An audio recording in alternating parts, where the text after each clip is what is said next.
students are impatient, kailangan daw ng teacher na magpagandang todo-todo. Yun bang teacher na malakas ang dating, na hindi pa man nakarating, nararamdaman na. Hindi ka kaya ng iba. Teacher dyan, na nakarating na at nakalis, hindi man lang namalayan. Okay. Next. Ito, so phrase na to. You were absent yesterday. How would we reframe our language with that you were absent yesterday? How do we say it positively? How was your day yesterday? How was? How was your vacation? Good that you're back. How was your vacation? What else? Huh? I miss you. Good that you're back. I miss you. Alam nyo, we just didn't know that these children have their own battles at home. In fact, a lot of them come to school without even being fed, without food in their stomach. They even come to school barefooted. Ang daming mga bata sa pinagdaanan ng mga bata. Tapos pagdating doon kasi na late, pinagalitan na todo-todo ni teacher. So how do we reframe our language to at least provide positivity with this learner who was absent, or these learners who were absent for a day, for a week, for a month? Ayan, sige daw, Humbert, tingnan natin. Ayan, sabi niya, cute si teacher. Were there problems yesterday? O, diba? Tapos mag-open up na si learner. Yeah, I have my mom and my dad quarreled. That's why I was not able to come. Oh, so at least we know the reasons and they started to open up. Can I be of help? Mas magaling yun, no? Kaysa pagdating niya ng absensya, nagpakita ka pa. At dumating ka pa. Mas welcoming yung, were there problems yesterday? Can I be of help? Mas cute si teacher. Yan nga sabi daw, how would you like to be remembered by your learners? Doon ba sa pandidilata yung mga mata? Or doon ba sa pagiging sweet at cute mo? Sige, next please. Don't be late. How do we reframe our language? On don't be late. Be on time. Yan. What else? Paano kayo paano sinabi ni Jay sa inyo kahapon, why you come early today? Did he say it positively? Na-reframe ba yun, Jay? So, take breakfast early in the morning. Yan, okay. Don't be late. And then, the reframe language can be on time. Come early, be on time. Okay, next word. Don't use your cell phone inside the classroom. Do you allow your children to use cell phone inside the classroom? You don't. I allow my students to use cell phone in the classroom. Because for many times, I always make use also of some activities where they can use the cell phone. Like, I do a quiz using the Kahoot. And then sometimes I make use of my cell phone using clickers. And they will be raising up some QR code sheets. So I allow them for some time, but for some other time, I don't also allow them, just like you. So, to say it positively, could probably say, keep your cell phone in your bag. No. Pag naman yung, walang cellphone dito, I will confiscate your cell phone. Napaka-harsh naman ni teacher. Okay. Next, don't talk while someone is talking. Say it positively now. Any reframe language? Listen while someone is talking. Don't talk while someone is having a chismis. Listen to their chismis. Ganyan lang. Oh, okay. Next, please. Don't be a lazy student. Any positive line for this? Reframe language for don't be a lazy student? Yan, binigay na agad ni Humbert para hindi na ka mag-isip. Be an active learner. Be an active learner. Sige nga, sige nga. Don't be a lazy student.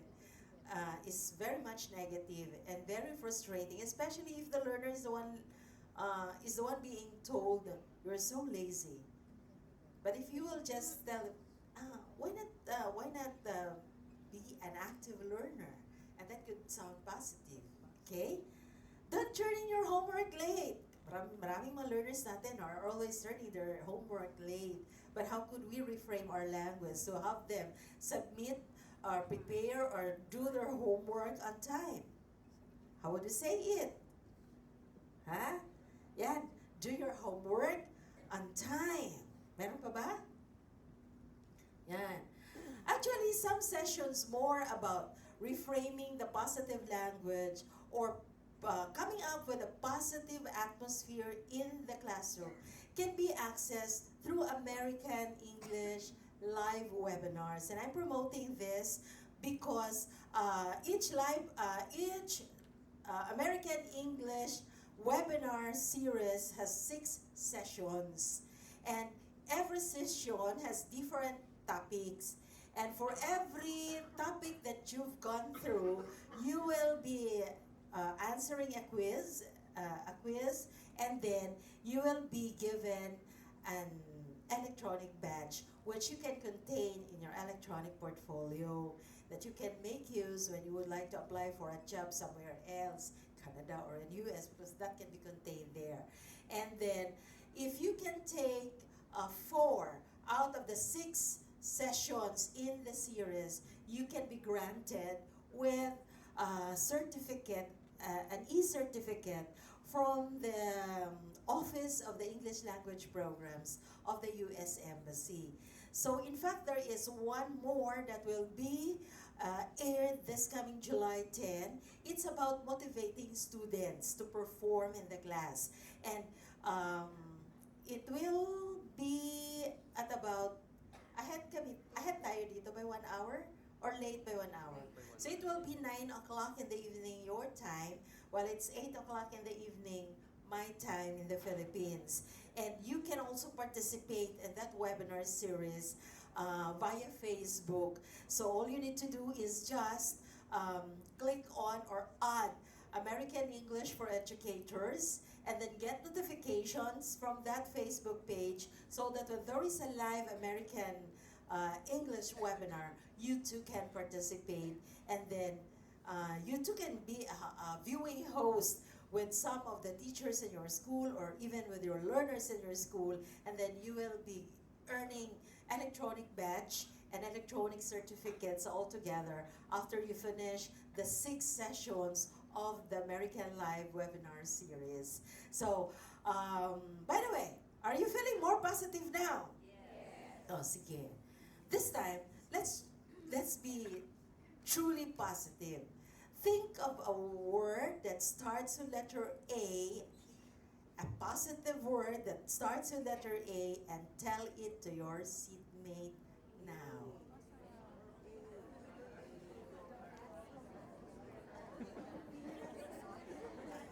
Yeah. Okay. Now, what about the one at your back or at your front? Think of a positive word that starts with letter P. Letter P, and say it now.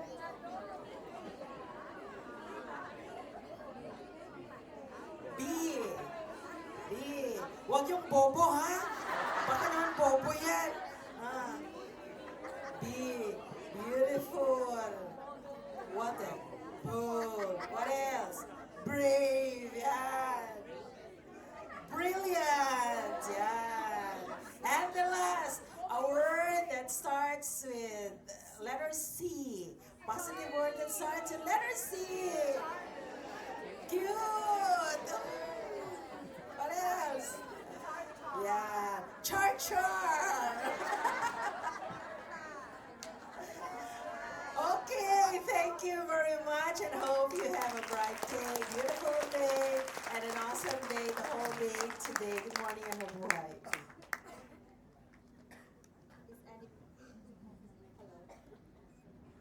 Hello. Is anybody hungry? Yes. All right. So, ha ha ha. Okay, so we will have a 15-minute snack break. The snack is over by the dome. May I request the co-facies who are in charge of the attendance table to please make sure that everyone, especially those who came late, have tabs. All right?